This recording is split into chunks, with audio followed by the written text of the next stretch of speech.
MP Mithun Reddy అరెస్టుపై మాజీ మంత్రి అనిల్ కుమార్ యాదవ్ తీవ్ర స్థాయిలో రియాక్ట్ అయ్యారు. మిథున్ రెడ్డిని అక్రమంగా అరెస్టు చేశారని మండిపడ్డారు. అక్రమ అరెస్టులతో కూటమి నేతలు సునకానందం పొందుతున్నారని పేర్కొన్నారు. జగన్ కి అండగా ఉన్న వారిని ఇబ్బంది పెట్టేందుకు లిక్కర్ స్కామ్ తెర మీదకు తీసుకొచ్చారన్న ఆయన కూటమి సర్కారు డైవర్ట్ పాలిటిక్స్ చేస్తోందని ఆరోపించారు అనిల్ కుమార్ యాదవ్.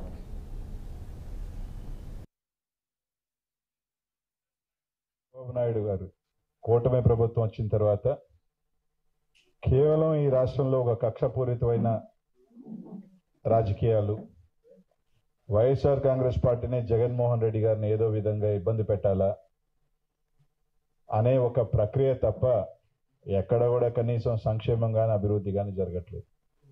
దానికి ఉదాహరణే ఈరోజు ఈ లిక్కర్ స్కామ్.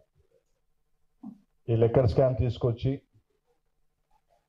వైఎస్ఆర్ కాంగ్రెస్ పార్టీని జగన్మోహన్ రెడ్డి గారికి, ముఖ్యంగా జగన్మోహన్ రెడ్డి గారికి అండగా ఉన్నారు, ఏదో రకంగా జగన్మోహన్ రెడ్డి గారిని ఇబ్బంది పెట్టాలా ఈరోజు తెరపైకి ఈ మధ్య కాలంలో ఈ లిక్కర్ స్కామ్ తీసుకురావడం జరిగింది.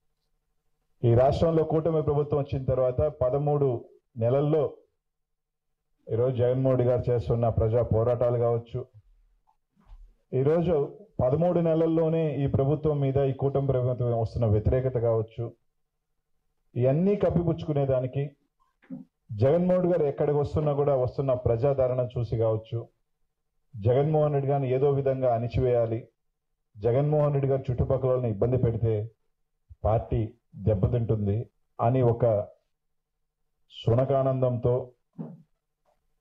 ఒక కక్ష రాజకీయాలు చేస్తూ ఉన్నారు.